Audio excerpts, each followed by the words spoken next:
जरा तसव्वुर करें, पुलिस एक लग्जरी घर पर छापा मारती है और वहां से मिलते हैं सैकड़ों महंगे हैंडबैग्स, हजारों जेवरात और ऐसी घड़ियां जिनकी एक कीमत ही एक आम खानदान की सालाना आमदनी से कहीं ज्यादा हो।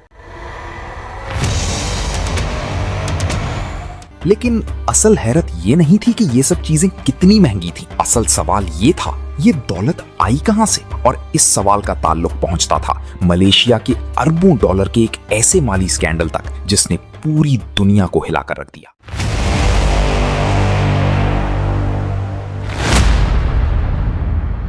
इस कहानी के मरकज में थी मलेशिया की साबिक खातून अव्वल रोस्मा मंसूर।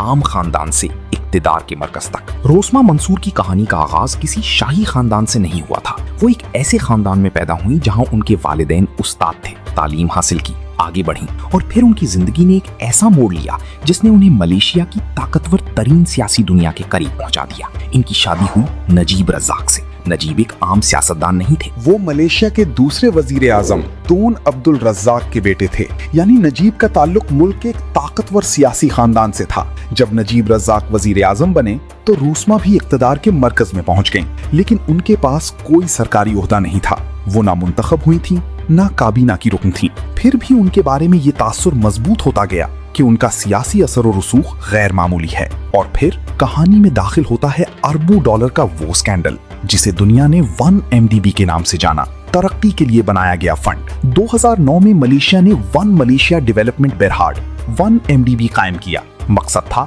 मुल्क में सरमायाकारी लाना, तरक्कियाती मंसूबे शुरू करना और मईशत को मजबूत बनाना। लेकिन कुछ ही अरसे बाद इस फंड से अरबों डॉलर की रकम मुख्तलिफ पेचीदा माली रास्तों के जरिए बाहर मुंतकिल होने के इल्जामात सामने आए। इस स्कैंडल में एक अहम नाम सामने आया, जो लो। तहकीकात के मुताबिक रकम मुख्तलिफ कंपनियों, ऑफशोर अकाउंट्स और बैनुल अक़वामी मालियाती निजाम के जरिए घूमती रही। पैसा एक मुल्क से दूसरे मुल्क गया, कंपनी बदली, अकाउंट बदला और फिर वही रकम लग्जरी जिंदगी में तब्दील होने लगी। यानी जो पैसा अवाम की तरक्की के लिए था वो बनता गया याख्ट, जायदाद, आर्ट, जेवरात और महंगी खरीदारी।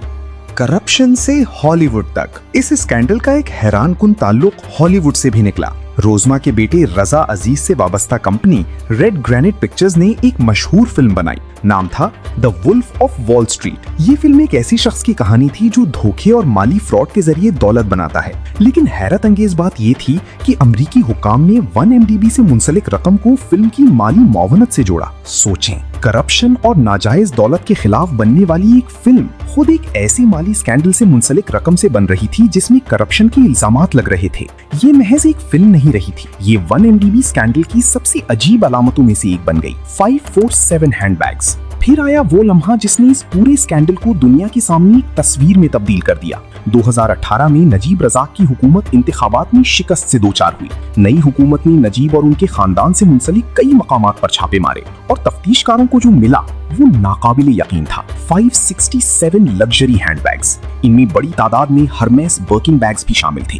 इसके अलावा हजारों जेवरात, महंगी घड़ियां और दूसरी कीमती अशिया।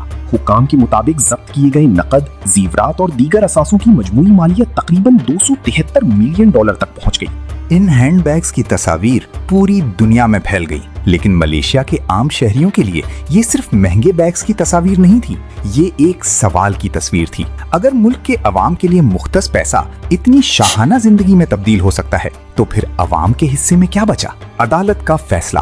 2022 में रोस्मा मंसूर को एक सोलर एनर्जी मंसूबे से मुताल्लिक करप्शन के मुकदमे में मुजरिम करार दिया गया। उन्हें 10 साल कैद की सजा सुनाई गई। साथ ही 970 मिलियन मलेशियन रिंगिट का जुर्माना भी आयद किया गया। लेकिन कहानी यहाँ खत्म नहीं हुई। रोस्मा ने फैसले के खिलाफ कानूनी अपीलें जारी रखीं और वो जमानत पर बाहर रहीं। दूसरी तरफ उनके शौहर नजीब रज़ाक को भी अलग मुकदमात में सजा हुई और वो जेल गए, अगरचे बाद में उनकी सजा में कमी की गई। अब असल सवाल सिर्फ ये नहीं था कि क्या जुर्म साबित हुआ, असल सवाल ये था क्या ताकतवर लोगों के लिए भी वही इंसाफ है जो आम शहरी के लिए है? क्योंकि करप्शन हमेशा ब्रीफ केस में मौजूद नकद रकम की शक्ल में नजर नहीं आती।